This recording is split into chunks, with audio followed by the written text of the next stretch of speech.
Hello, I'm Merryn Snare. Welcome back to Snippets on Stress. Now today I want to talk to you a little bit about stress. We hear so much about how stress does us harm. But I often have people say to me, but I love my stress. My stress is what motivates me. It challenges me. It's what makes me keep doing things. And up to the point, they are right. So let me just explain why this is the case. There are essentially two types of stress. This positive stress that people are talking about is called eustress. And this is the stress that motivates us. So we do need to have a certain amount of positive stress or eustress so that we can get up in the morning, go to work, complete the challenges that we have for ourselves for the day, and just to generally get things done. But this is fine. But what we hear about that is doing us harm is the negative stress, and that's called distress.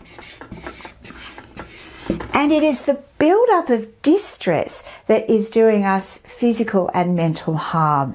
And this is what we have to learn how to manage and control. Now, I want to give you a tip about this today.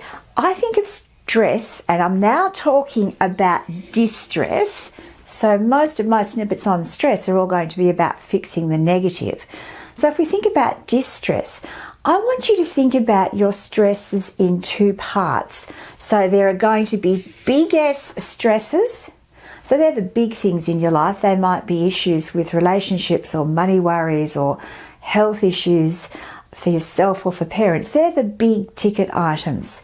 And then we have the small S stresses.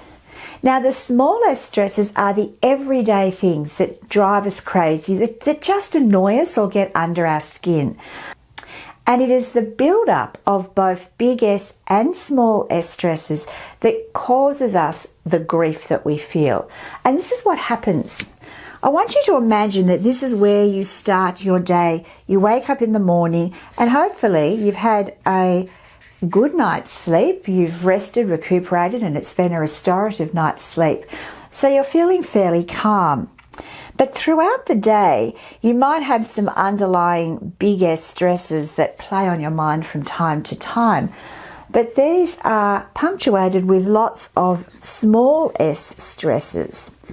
And these might be things like one of the kids spilling the milk in the morning. It might be getting every red light on your way to work or taking the kids to school. It might be the dog ate the kids' homework. It might be that things just went wrong, you're having a bad hair day. It can be a whole range of small little things. And these have a habit of building up. Now, there'll be the odd big S stress in there. But look at how much the little S stresses or the small annoying things in your life can build up. Now what happens is this is like a big hill, but we get to a point where we've had enough. We just can't do it anymore.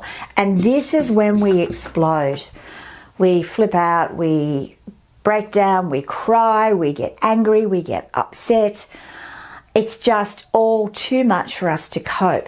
And very often it is one of the smallest stresses that is the trigger that makes things come undone. It's a bit like a small stress is a straw that breaks the camel's back.